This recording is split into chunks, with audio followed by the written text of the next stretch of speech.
Alright guys, so nandito tayo ngayon sa Shell, saan ba to? Shell, Katipunan Avenue. So nandito tayo ngayon, marami tayong tambay dito, mga kotse-kotse. Ito, isa to sa mga namimiss ko dahil isa po ako sa mga lumaki sa mga tambay ng mga gas station ng mga bata pa. At para makita lang tong yung mga kotseng napakaganda, talagang it's really a blessing na makita, no? It's really para sa akin makita lang na ganyan, ang dami na mga magagandang kotse, talagang nakakaaliw. So pakita natin yung mga kotse sa inyo. Tara.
Yan guys, dito tayo magsisimula. So ikutan natin yung mga kotse dito na nakatambay ngayong gabi.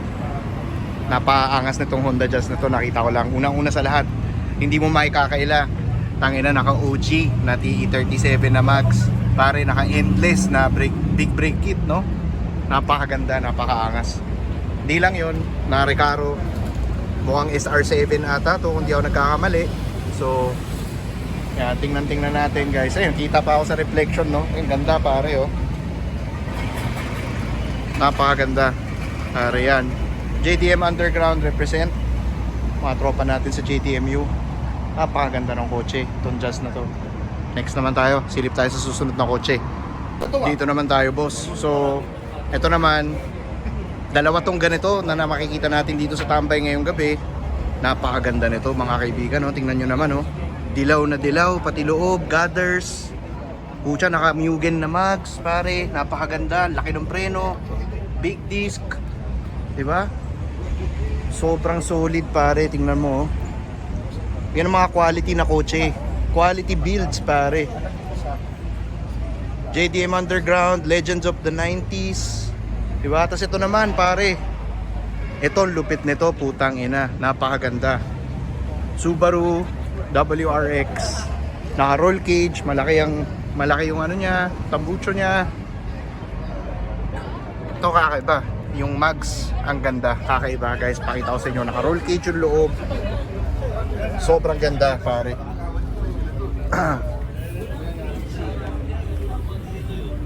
Napakaganda boss, ayan o, tingnan nyo naman o. Tapos naka big brake kit din to mga friends, tingnan nyo ha. Tangina, solid, ganda. Napakaganda. Ang laki. Damn, bro. Solid yan, napakaganda. Buta natin yung mga ibang kotse natin. Ito, meron tayong dalawang Love Life na Corolla dito. Itong green, I believe, is a 4E turbo. So 1.3 turbo to. Maganda rin. And then ito is naka 3S GTE na turbo rin. So mas ito, grabe to, ang ganda nitong Corolla na to. Bihira lang ako makakita ng Love Life na ganito kaganda, naka Watanabe na mags o rig na Watanabe. Pucha, oh. Solid, napakaganda, oh. Tingnan mo naman, oh. Yan yung dalawang Corolla dito, mga guys, oh, di ba? Ganda, di ba? Ilang mapakita ng maayos, pero yun, ganda pare. Yan, mga tropa. Tapos ito napakaganda nito pare.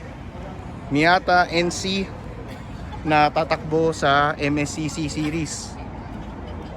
Puta, napakaganda pare. Tapos naka-TE na orig pare. OG TE37. Pare, ikutan natin sa likod. Naka Voltex na wing na orig, pare. Sobrang ganda, oh. Yan.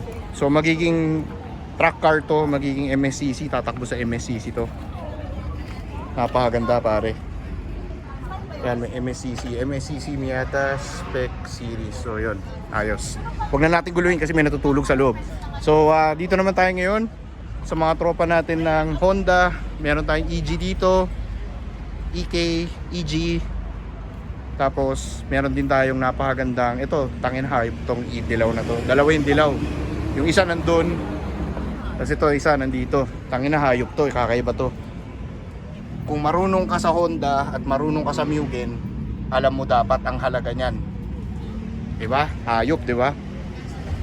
Tapos hindi lang yun, tingnan nyo yung mags nitong auto na to na napakalupit, diba? Iba yung mags dun sa passenger side, iba yung mags sa driver side. Iba yung mags, tuta, lahat ng Mugen, pare, kompleto. Ikutan natin yung rear left nito. Boom, pare, lahat ng Mugen na mags, tig isang side, ganong katindi. Hayop, napakagaling, di ba? Okay mga boss, so kasama ko ngayon si Boss Daron. Isa siya sa mga matagal na nating kilala sa scene, lalo na sa car culture, no? Dahil dito, of course, sa JTMU family. Auto niya, guys, yung Mazda Miata na napakaganda na yan. Dati, naka Honda City lang to si sir.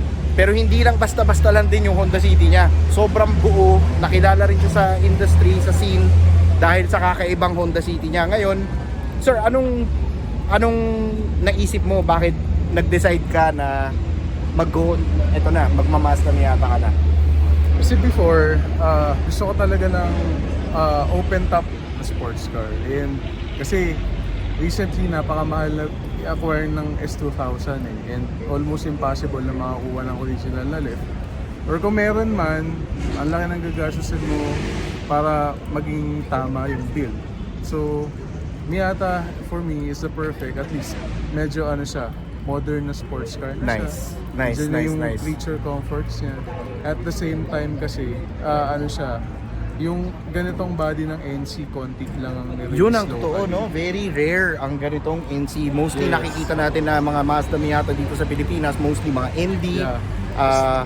Yun yung mga bagong kaha na ND1, ND2. Pero NC, this one is a very rare Miata, and I believe Japan made to, no? Di ba? Yes. Buo Still Japan. made in ano pa rin siya. Yung Itong Hiroshima incident. Yes. Yan, sa Ito mga boss, mga Honda Jazz naman. Yan, mga GE na Jazz, di ba? Yan, tinan mo.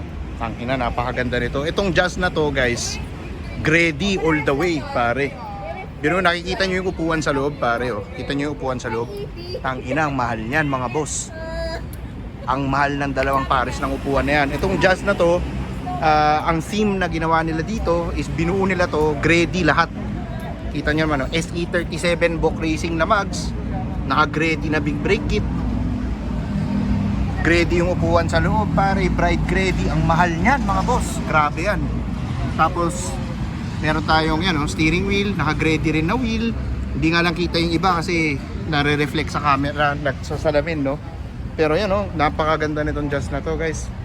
Bihira lang makakita ng GE Jazz na ganito kanya kabusog. Putang ina, ganda. Okay guys, so yun lang naman. Sana na-enjoy nyo yung simpleng tambay namin dito. Susubukan namin palakihin yung grupo namin. Pero yung nga, shout out sa mga tropa natin, JDM Underground. Sila yung mga talagang kasama natin most of the time. Yan. So yun lang naman. Shout out mga boss, mga OG ng JDM Underground. Pare, you know. Thank you mga boss. Thank you. Yan.